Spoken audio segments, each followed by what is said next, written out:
नमः परमहंसास्वादितचरणकमलचिन्मकरन्दाय भक्तजनमानसनिवासाय श्रीरामचन्द्राय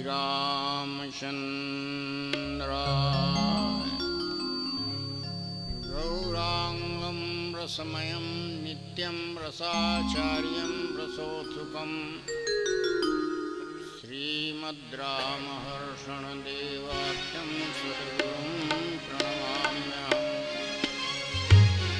योऽन्तः प्रविश्य मम वाचमिमां प्रसुप्तां सञ्जीवयत्यखिलशक्तिधरः स्वधाम्ना अन्याश्च हस्तचरणश्रवणत्वगादीन् प्राणान् नमो भगवते पुरुषाय तुभ्यम्। जय सिया राम, जय जय सिया राम।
कल के क्रम में दो लीलाओं का दर्शन हम लोगों ने किया,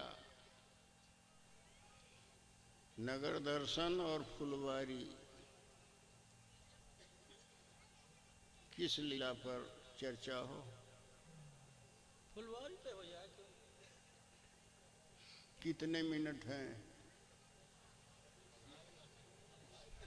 घड़ी तो सामने से बाहर चली गई, कैसे तो कहें? आप घड़ी हैं हमारी। फिर जितनी रुचि हो समय को स्वयं सोच के। सीताराम सीताराम सीताराम, जय सीताराम। सीताराम सीताराम सीताराम, जय सीताराम।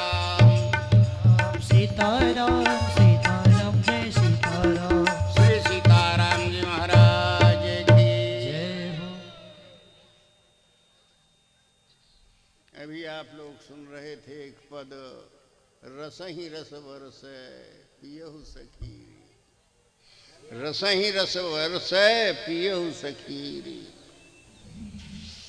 रसानाम समूहो रासः, रस बरस रहा है, रास का उपक्रम हो रहा है। और आपसे निवेदन करें, ये पुष्प वाटिका मानस का गुप्त रास है। हमारे आचार्य श्री प्रगट रूप में तो मैथिल सख्य रस के आचार्य थे। ये प्रसुप्त रस था, गुप्त रस था। आचार्य श्री ने अपनी साधना इसी मैथिल सख्य रस से प्रारंभ की। उसके आचार्य हुए प्रेम रामायण, उसका प्रतिनिधि काव्य है, प्रतिनिधि ग्रंथ है।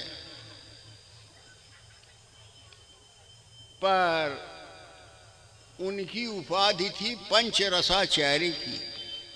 वो पांचों रसों के आचार्य थे। अयोध्या के एक संत ने कहा कि कोई व्यक्ति पंचरसाचार्य हो ही नहीं सकता। आचार्य होगा तो एक रस का होगा, पंचरसाचार्य नहीं हो सकता। बहुत पुरानी बातें याद आ रही हैं। मैं तो अब 59 साल से जुड़ा हूं ना इस भूमि से। सरकार के सामने आई बात ये, गणित कमजोर है महाराज जी। 65 वर्ष। अच्छा 65 भाई 65। मैं घोषित करता हूं कि मेरी गणित कमजोर है।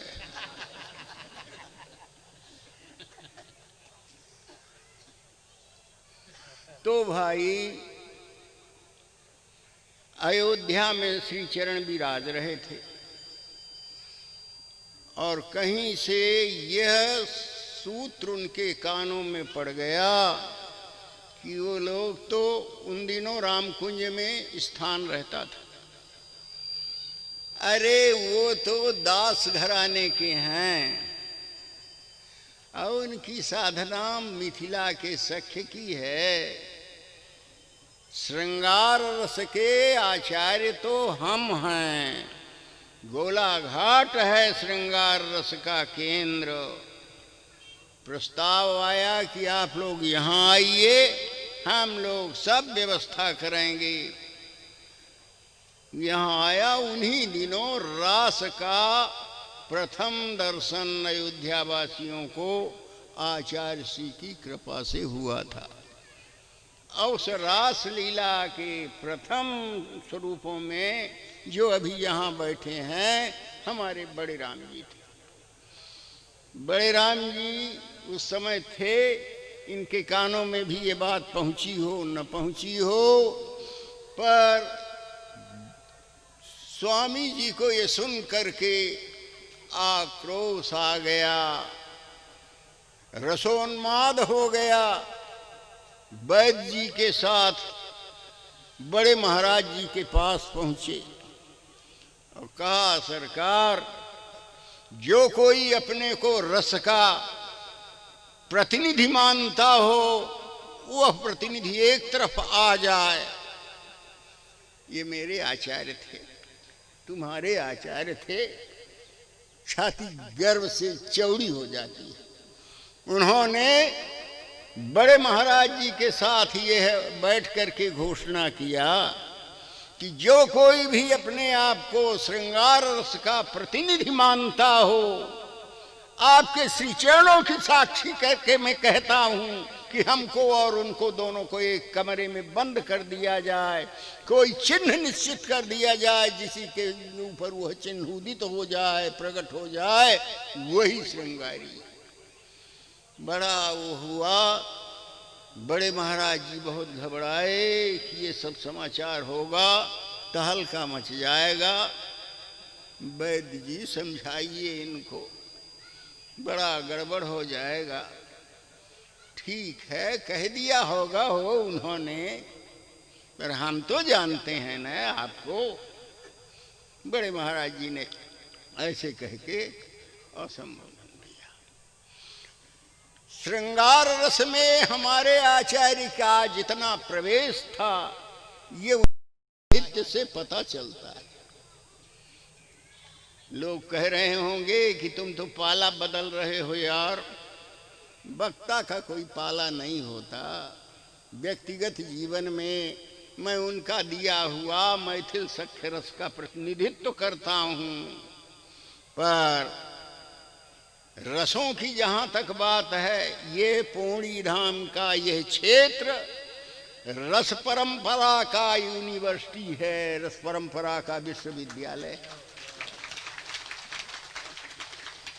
यहाँ रस की कोई भी धारा ऐसी नहीं है जो न उद्भूत हुई हो और जिसका विकास और परिपाक न हुआ हो। शांत दास शांत रस के उपभोक्ता थे लंबे महाराज जयराम दास जी। तुमेव माता च पिता तुमेव बंधुश्च सखा। सख्य रस अवधि सख्य रस के उपभोक्ता थे राम गंगादास जी और वो राम रसिक शरण जी महाराज। और श्रृंगार रस भी यहाँ खूब पका। नचैया बाबा और भी बहुत से लोग थे जिन्होंने श्रृंगार रस का इसी भूमि से, इसी पाठशाला से परिपाक पाया। आज फुलवारी कह रहे हैं श्रृंगार रस का जिसमें परिपाक होता है। पर दोस्तों बड़ी विनम्रता से मैं निवेदन करूं, यह बड़ा सिंघनी का दूध है।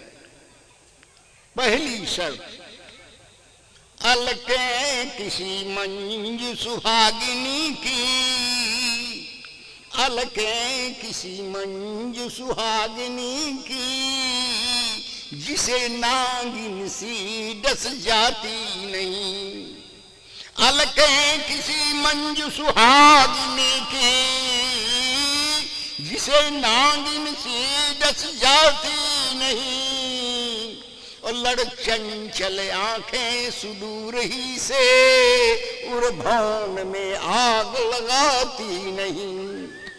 अधरों की अरे वह हाला जिसे मधु प्याला बनी ललचाती नहीं। परवाह तिन्हें भवकूप की क्या जिन्हें रूप की ज्वाला जलाती नहीं। पहले भौरस को पूरी तरह से सुखा दें। बिना भौरस के पूर्ण शुष्क हुए यह राम रस मिलेगा नहीं। जहां काम तहां राम नहीं, और जहां राम नहीं काम। तुलसी कबहू की रह सके रवि रजनी एक ठाम। प्रकट रूप से श्रीमद् भागवत में इस रस का परिपाक हुआ है।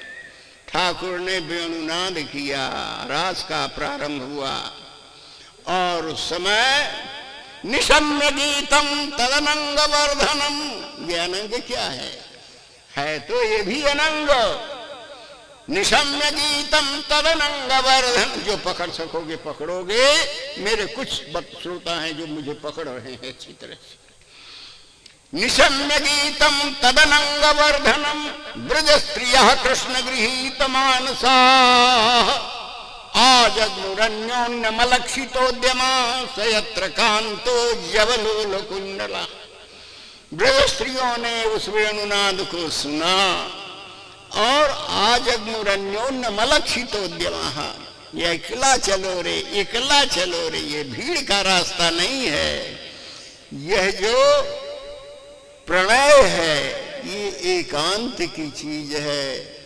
प्रिया हो, प्रियतम हो, प्रेमी हो और प्रियतमा हो।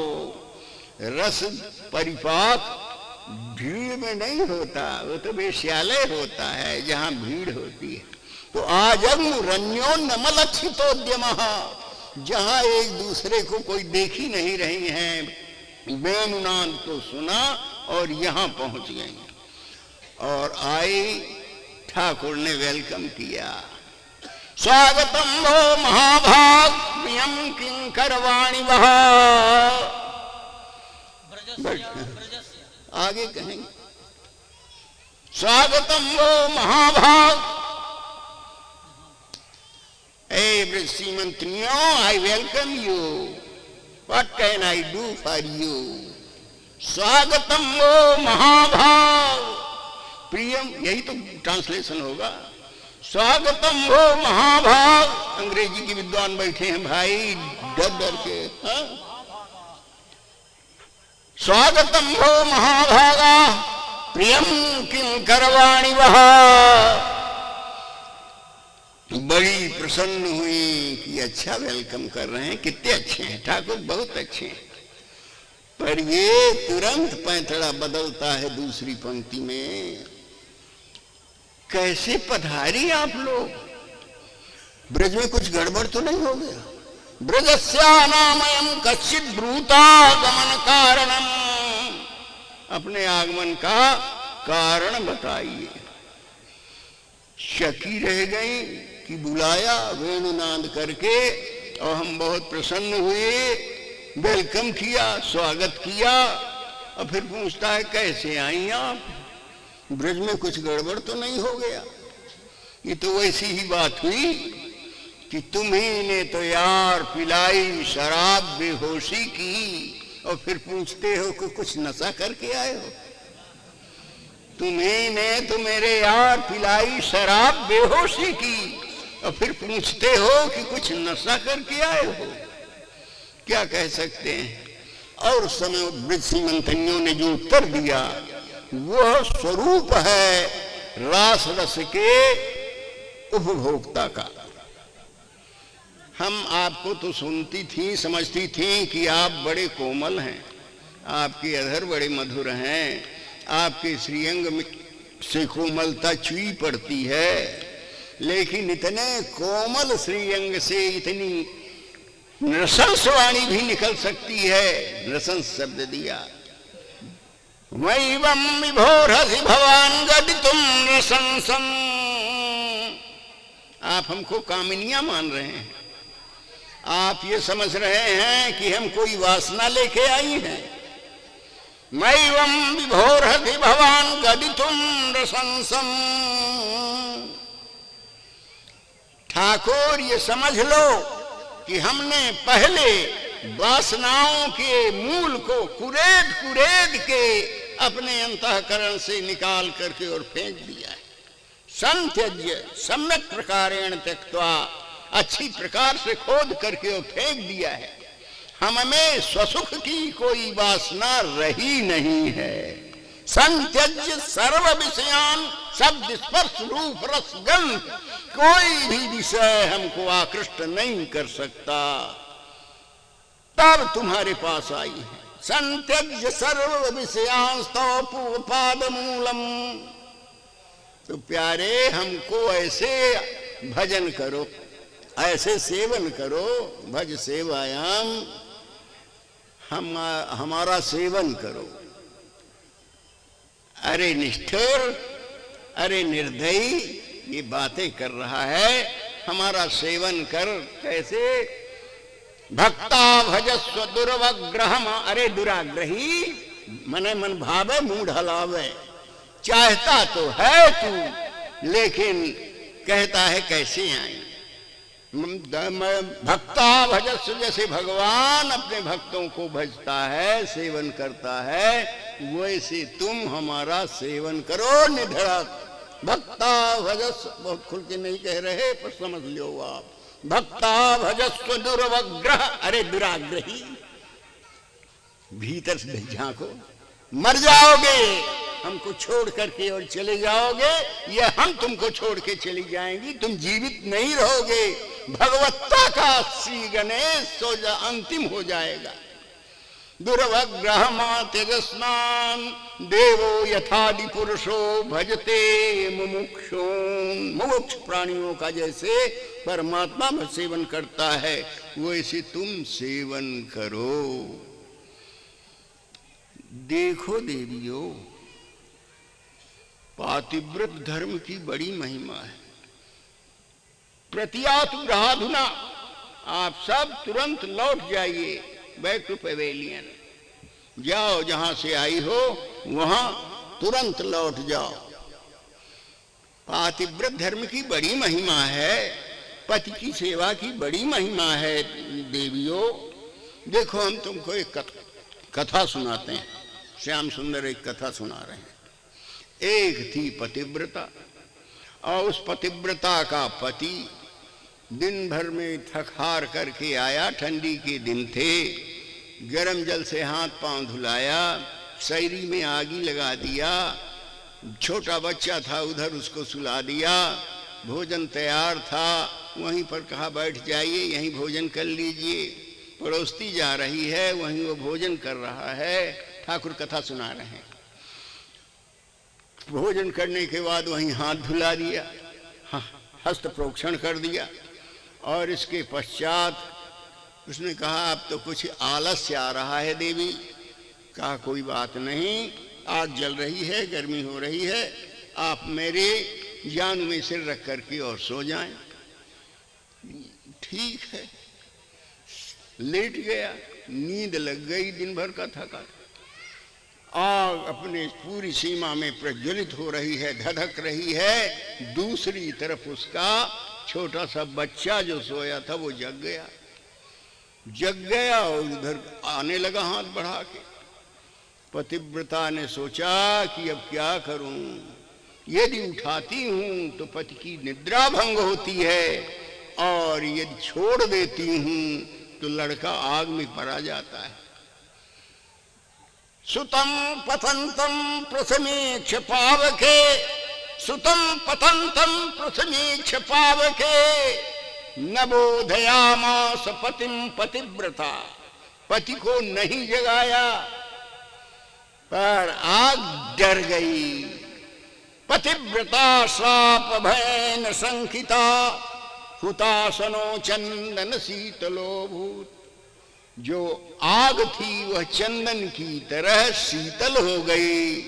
लड़का आया तो आग में, मां के पास आ तो रहा था, लेकिन अग्निदेवता डर गए कि यदि इसके बच्चे का एक रोया भी जला तो पतिव्रता के श्राप से मैं जल जाऊंगा। ये पातिव्रत धर्म की महिमा है देवियों। इसलिए जाओ, पतियों को भोजन कराओ, पलटो उल्टो सब कुछ। प्रतियातु ग्रहाधुना। हो गया श्याम सुंदर, कथा हो गई। आज्ञा हो तो हम लोग भी एक कथा सुना मैं। आप लोग भी कथा कहती हो, कभी कभी कह लेती हैं प्रियाजू की सेवा मान करके। हाँ, सुनाइए। ललिता जी ने कथा कहना शुरू किया। एक थी पतिव्रता, और वह नवोद्व्याहिता थी। पति जाने लगा प्रवास में। मैं प्रयास करूंगा कि समय की सीमा में ही अंत करूं। विषय गंभीर है, पर आप सहयोग देंगे तभी मैं कुछ कह सकूंगा। श्री राम जय राम जय जय राम। श्री राम जय राम जय जय राम। श्री राम जय राम जय जय राम। पति से प्रस्ताव किया पतिव्रता, पति ने प्रस्ताव किया पत्नी से कि देवी अब कल हमको जाना है, बाहर जाना है, आप चले जाएंगे, मैं कैसे रहूंगी। भाई जाना आना तो होगा, गृहस्थ हैं हम लोग, बिना जाए गए काम चलेगा नहीं, मैं रहूंगी कैसे। देखो हमारा ये चित्रपट है, इसी को रख लेना और इसी को आरती कर देना, पूजा कर देना, भोग लगा देना, सुला देना, तुमको इसी में हमको हमारी उपस्थिति प्राप्त हो जाएगी। ठीक है, ऐसा ही करूंगी। चला गया पति, पत्नी चित्रपट की सेवा करने लगी और फिर उसी को सुलावे, उसी को भोग लगावे, जगावे, ऐसे चलते ही रहा। कुछ दिन के पश्चात वह आरती कर रही थी चित्रपट के पति की, तभी एकाएक कॉल बेल बजी दरवाजे से, प्रियंबदे। वो तो सोचती है कि आ गए ये कैसे। तो श्याम सुंदर इतनी घटना तो हुई, अब हमारे मन में एक संशय है कि वह आरती किसकी करे, ये पतिदेव की करे कि उन पतिदेव की करे। ठाकुर बोले कि इसमें कौन संशय है, जब असली पति आ गया तो फोटो के पति की पूजा की बात कहाँ रही है, उसकी आरती वही आरती ले जाए और असली की आरती घुमा दे। बस ठाकुर समझ गए। अब आप बताओ कि असली कौन है और नकली। यत्पत्य पत्य सुहृदाम मनुवृत्तिरंग, यत्पत्य पत्य सुहृदाम मनुवृत्तिरंग, स्त्रीणाम स्वधर्म इति धर्म विदास्तयोक्तम। धर्म के मर्मज्ञ होना, धर्म के व्याख्याता होना, संसार को धर्म का उपदेश देने आए होना। स्त्रीणाम स्वधर्म इति धर्म विदास्तयोक्तम, स्त्री धर्म का बड़ा बढ़िया उपदेश दिया। पति कौन है? यत्पत्य पत्य सुहृदा मनुवृत्ति रंग, जो पतियों का भी पति है, पुत्र का भी पुत्रत्व जिससे आता है, माता को मातृत्व जिससे आता है। संसार के पति, फोटो के पति, और तुम पतियों के भी पति, असली पति। याद है पूरा, खलु बंधुरात्मा। यत्पत्य पत्य सुहृदाम मनुवृत्तिरंग, स्त्रीणाम स्वधर्म इति धर्म विदास्तयोक्तम, अस्तेव मे पदुपदेश पदे त्वयि से प्रेष्ठो भवान किल तनुभृताम किल बंधुरात्मा। संपूर्ण प्राणियों के आप ही हैं प्रेरक निरक। तो पतियों के पति हैं, तो साहब बहादुर कहाँ जाएं हम, किस पति के यहाँ जाएं? ठाकुर निरुत्तर हो गया। और श्रीमद् भागवत के अनुसार फिर रास का पीड़न हुआ। लीला बड़ी लंबी है, हम कुछ धर आना है थोड़ा सा मानस में। बाहु प्रसार परिरंभ कराल कोरु, नीली स्तनालभन नर्म नखाग्रपातः, शैल्यावलोक हसितैर्ब्रज सुंदरीणाम, उत्तम भयन रतिपतिम रमयांचकार। यहाँ आए, ये मानस का रास है। यहाँ भी वह रास हुआ है रात्रि में, और यह रास हुआ दिन में। उस रास्त्र से स्त्रियों को स्त्री धर्म की शिक्षा दी गई, और इस रास से पुरुषों को पुरुष धर्म की शिक्षा दी गई। जैसे स्त्रियों का धर्म है पातिव्रत, वैसे ही पुरुषों का भी धर्म है पत्नी व्रत। समय जानी गुरु आयसु पाई, लेन प्रसून चले दो भाई। बहुत बातें हैं दोस्तों, समय की सीमा हमको बार बार टंकार कर रही है। हम कहते 2 घंटे कम से कम, तब आपको कुछ दे पाते। समय जानी गुरु आयसु पाई, लेन प्रसून चले दो भाई। चहु दिश चितई पूछी माली गण, लगे लेन दल फूल मुदित मन। तेहि अवसर सीता कहाँ आई, गिरजा पूजन जननी पठाई। एक सखी सी संग बिहाई, गई रही देखन फुलवाई। जैसे किशोरी जी में आतुरता है प्रियतम के मिलन की, पाने की, वैसी ही उनकी सब परिचारिकाओं में भी त्वरा है। स्वामिनी जी को कैसे हम इनके अभीष्ट की सिद्धि करा दें। तत्सुखे सुखत्वम, वो कुछ स्वेरिणी नहीं थी कि घूमने चली गई, गई रही देखन फुलवाई। और ये फुलवाई क्या है? संत सभा चहु दिशि फुलवारी, माई श्रद्धा ऋतु बसंत समगाई। संतों के सेवन के बिना इनके अभीष्ट का हमको सूत्र नहीं मिलेगा। तो वह सखी गई, बिटपों के पास गई, मानो वृक्षों से पूछ रही है कि कैसे हमारी प्रियाजू को उनके प्रियतम की प्राप्ति हो। जितनी प्रियाजू इधर लालायित हैं, वियोग में जल रही हैं, प्रियतम भी उतना ही वियोग में जल रहा है। और तब एक बिटप के नीचे वह खड़ी है, उसको एक दृश्य दिखाई पड़ा। बिटप की डाल को पकड़े है और उसके सामने एक दृश्य दिखाई पड़ा, समाधि लग गई। देखिए, रास समाधि की भाषा है, इसका समाधि में दर्शन होता है। अवधूत शिखामणि श्री शुकाचार्य जी ने इसको रास ये समाधि की दृष्टि में से देखा है। अब वो देख रही है समाधि में।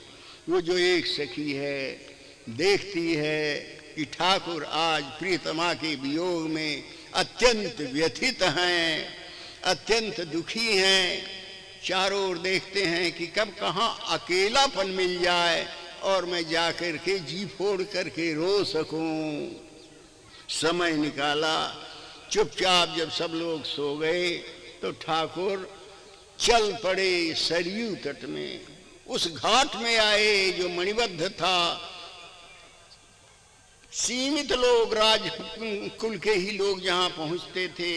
उस सरयू के तट में एक कदम्ब का वृक्ष था और उस कदम्ब के वृक्ष के नीचे एक मणि चतुरस्क था, मणि का चबूतरा था, उसमें कुछ कालीन वगैरह बिछी थी।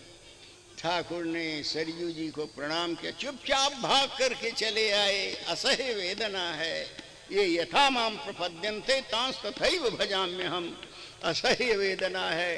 ठाकुर वहां आए और अब खुल करके अब रोने लगे। सीते तिहायन कवंसज जयंती, सीते सीते सीते तिहाजनक वंशज जयंती, हाँ मद विलोचन चकोर नवेन इत्थम स्फुट बहु विलप्य विलप्य राम।